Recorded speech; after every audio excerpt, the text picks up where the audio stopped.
Hi everyone, my name is Jason Chan and I am very happy to be here with Mr. Travis Zigler. How are you doing? I'm doing well, thanks for having me. Hey, very excited to see you here. I've been kind of following you for the past probably 2 years. Ever since, Well, thank you for that, first of all. Yeah, great. Ever since kind of COVID, there's a lot of online summits out there, right? And you just been speaking about a lot on PPC advertising. I love kind of geeking about that. And when I saw you this morning, I took the opportunity. Hey, is this Travis? I don't see his glasses working out. We're at the gym working out, and then you said, "Hey, look at my shoes." You know, he's the pineapple guy, Pineapple Express. So thank you for being here. Very last minute. So for those who don't know you, tell us a little bit about you and how you got started on Amazon. Yep. Brief background: I'm Dr. Travis Zigler. I'm actually an eye doctor by trade. Graduated optometry school in 2010. Practiced for a little while. Did the entrepreneur thing. Didn't like working for somebody else, so I actually stopped practicing for my uncle. We quit our jobs, we moved across the country to South Carolina from Ohio, and then we started 2 practices.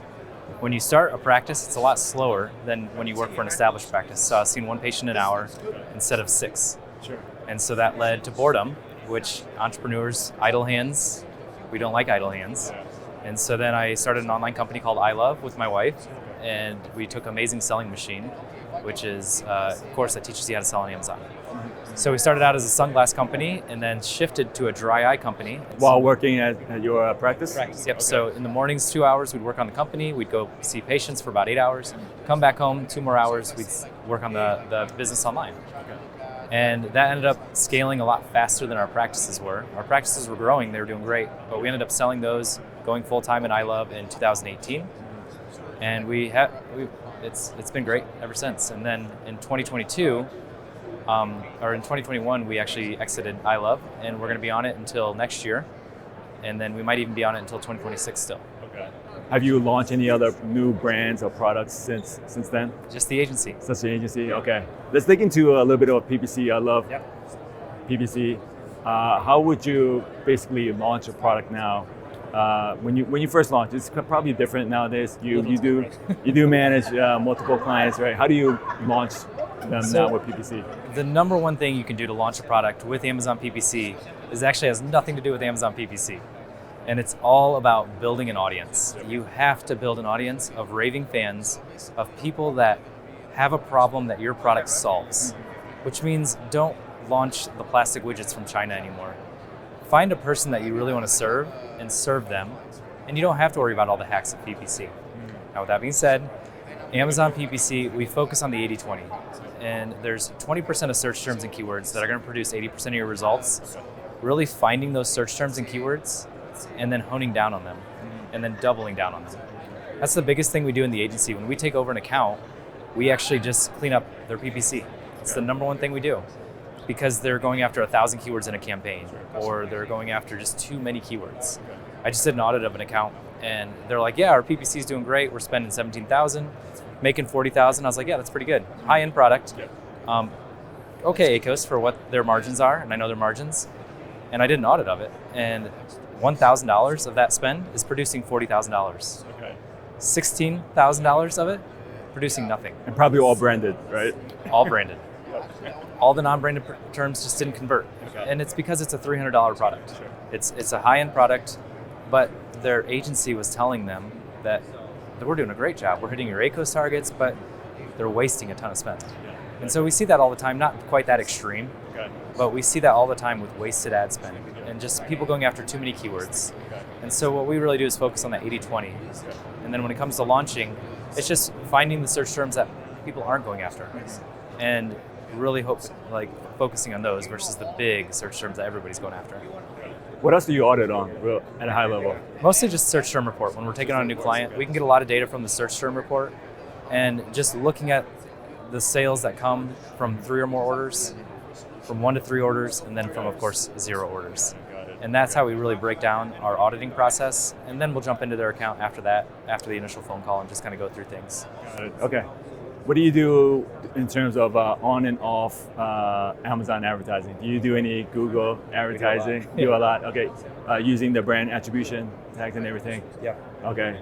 What's your methodology in doing that? Do you kind of use the same campaign structure, same keywords you're trying to rank for? Yeah, so we do both. Okay. There is a place for, using the same search terms and keywords that you use on Amazon, off Amazon, but those are usually very product-based. Amazon is a search query, and people are going there to buy. They're not going there to browse. Okay. People are going to Google to browse, maybe buy, but they're in a different state of mind. And so when you're on Google bidding, you should focus on the problem, going back to audience building, the problem that your product solves. And one of the ways that we built not only the agency, but also my brand I Love, was that we took the problem that our product solves, we'd build a small little blog post about it, and we'd drive traffic around the problem, not around the product. And then that served as a warm-up page. And you're pre-selling them, and then we use an attribution link. Back when we started this in 2017, it was an Amazon Associates link. Okay. But now you can do attribution links, which you pay 10%. Can you do both? I don't think you can do both now, right? I don't think you need to do both because you get 10% for the attribution. I think there is a way to combine them, but I wouldn't try it. No. But so we're driving Google Ads traffic to a post about the problem the product solves, and then over to Amazon. We've been coming out with one article every single week for 4 years now, going on 5 years. Unfortunately, our parent company shut it down, but that's neither here or there. But that's a strategy we use for both the agency to build leads, because we're getting them on our blog. So we get a pixel, we get an email address, because we have an opt-in form, and then we can remarket to them. And then we shoot them over to Amazon to buy. And the reason we don't keep them on our Shopify stores convert at 1% to 3%. Amazon converts, one of our products converts at 50%. And so it's a no-brainer. We're just trying to get the sale. We've already got the pixel. We've already got the email address. We've already got everything else. And so we do a lot with Google Ads. I think we were spending close to $50,000 a quarter on Google Ads, which doesn't seem like a lot, but it is, when you're just doing it to the blog. And then a little bit of Facebook ads. Facebook ads is even harder than Google, because Google, they're actually searching for something. Facebook, you're trying to interrupt. And so conversion rate's going to be even lower. But we still use it for like retargeting. So they're on this blog post, let's get them over to this blog post. And so again, another warm-up page. And then we also use Google and Facebook to go direct as well for like product-based keywords. Makes sense? Yeah, it makes sense to me. I totally get it. I'm in there digging around every single day. Should we talk about campaign structures just a little bit? Just a little bit? It's easy for me. It's easy. Okay, let's talk about structure. I see accounts every day where it's very disorganized. The naming convention is very different.